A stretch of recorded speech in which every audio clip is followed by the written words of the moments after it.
Bom, pessoal, bom dia, né? Deixa eu ver aqui quantas horas são. Uma boa tarde.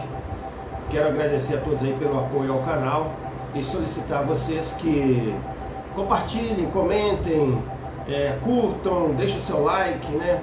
E compartilhem com seus amigos, os seus grupos das redes sociais, para que o canal tenha um crescimento maior do que tem no momento. Hoje nós temos 38 membros, né? 38 inscritos que assistem nossos vídeos, que curtem nossas mensagens, que ouvem e compartilham as nossas notícias. As notícias de hoje sobre Kiev, vem de uma mídia ucraniana, né? E ela fala que a Ucrânia tem usado mísseis de longo alcance, né, armas de longo alcance, feito ataques de longo alcance, para que possam reduzir a taxa de disparo de projéteis da Rússia em quase metade. E isso tem sido alcançado pelos ucranianos, segundo essa mídia ucraniana, né? Ela diz que os ataques ucranianos de longo alcance contra estoques de munição na Rússia reduziram a taxa de disparo de artilharia de Moscou em quase metade. Disse o comandante em chefe Oleksandr Syrskyi em uma entrevista ao meio de comunicação ucraniano LB, em uma publicação em 9 de abril. Ao longo de 2024, a Ucrânia realizou ataques com drones, visando depósitos de munição russos dentro da Rússia e nos territórios ocupados pela Ucrânia. De acordo com Syrskyi, no caso esse território ocupado deve ser Kursk, né, e Belgorod.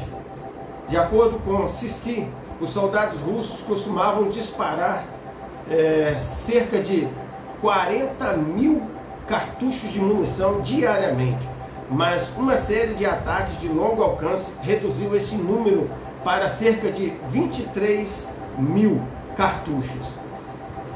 Continuamos a expandir, disse Syrskyi, né, nessa direção, aumentando o número, a escala e as capacidades de ataque profundo na operação de longo alcance, e já ultrapassamos a marca de 1.700 quilômetros.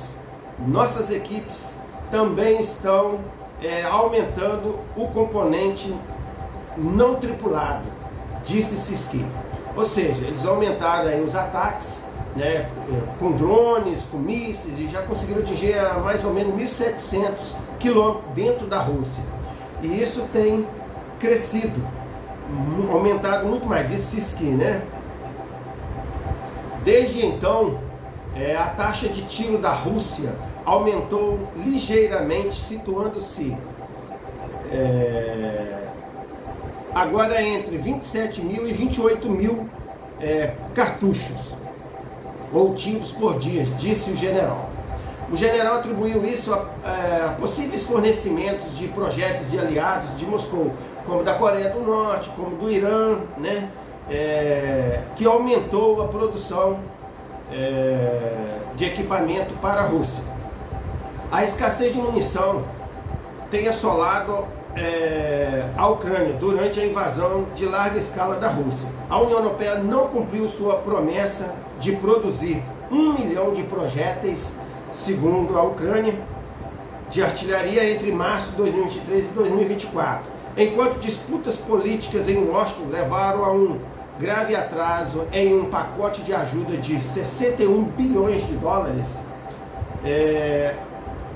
A promessa da União Europeia não foi cumprida e consequentemente, isso criou atrasos nas entregas para os ucranianos.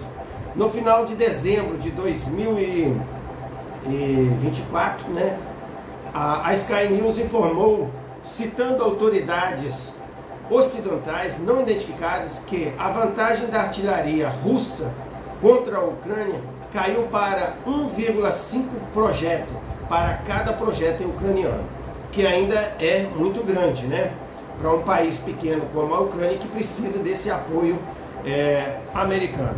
Mas nos últimos dias a gente viu que a Ucrânia cresceu. A invasão da Ucrânia de Belgorod e também o avanço ucraniano em Toretsk tem melhorado muito o desempenho ucraniano naquela região. Aparentemente também está chegando mais ajuda militar americana, não falada, né, ou seja, não abertamente, e tem chegado ainda ajuda militar da Europa, que tem cada dia mais aumentado essa ajuda militar para a Ucrânia, o que tem feito com que a Ucrânia tenha tido avanço em alguns pontos, como Toretsk, como Belgorod, mantido ainda algumas regiões pequenas, mas mantido em Kursk, né? E tem, de certa forma, freado os avanços russos em outras áreas de frente. Então, ou seja, a Ucrânia hoje tem conseguido dar uma parada na Rússia. Agora a Ucrânia precisa, se ela quiser vencer, né, a guerra ou criar danos muito grande à Rússia, de forma que a Rússia não consiga manter seus avanços ou não consiga manter os territórios ocupados, ela vai precisar planejar mais esses seus ataques, direcionar suas frotas de drones para locais onde a Rússia tem tido alguns avanços. E a gente viu que o exército ucraniano de drones são milhares de vezes maior do que o exército russo de drones. É isso que tem sido a vantagem ucraniana no campo de batalha. Tem, se eu não me engano, parece que eu vi uma reportagem que tem 50 drones para cada soldado russo. Isso faz com que a Ucrânia tenha uma vantagem muito grande no campo de batalha. Ela persegue soldado por soldado, tem ainda os drones de vigilância, né, de informação. Ela ataca soldado por soldados, ataca equipamentos russos, e isso tem conseguido para a Ucrânia uma vantagem muito grande. Então, ou seja, nos próximos meses nós vamos ver como vão desenvolver aí essas batalhas de frente. Nós temos aqui notícia sobre os meios de comunicação, as mídias sociais favoráveis à Rússia, temos as mídias sociais favoráveis a Israel, aos Estados Unidos, e também agora estamos dando as mídias sociais, notícias das mídias sociais favoráveis à Ucrânia, né? Espero que os senhores aproveitem bastante essas notícias, essas informações, se informem. Um cidadão informado é um cidadão imune à ignorância, né? É um cidadão imune à falta de conhecimento, é um cidadão que tem condição de analisar as notícias que hoje são dadas, filtrar e tirar o que é bom para si, né? É um cidadão crítico, um crítico no sentido de que avalia as informações, retém as que lhe forem justas e boas e descarta aquelas notícias que não valem nada para ele. Então, que Deus abençoe a todos.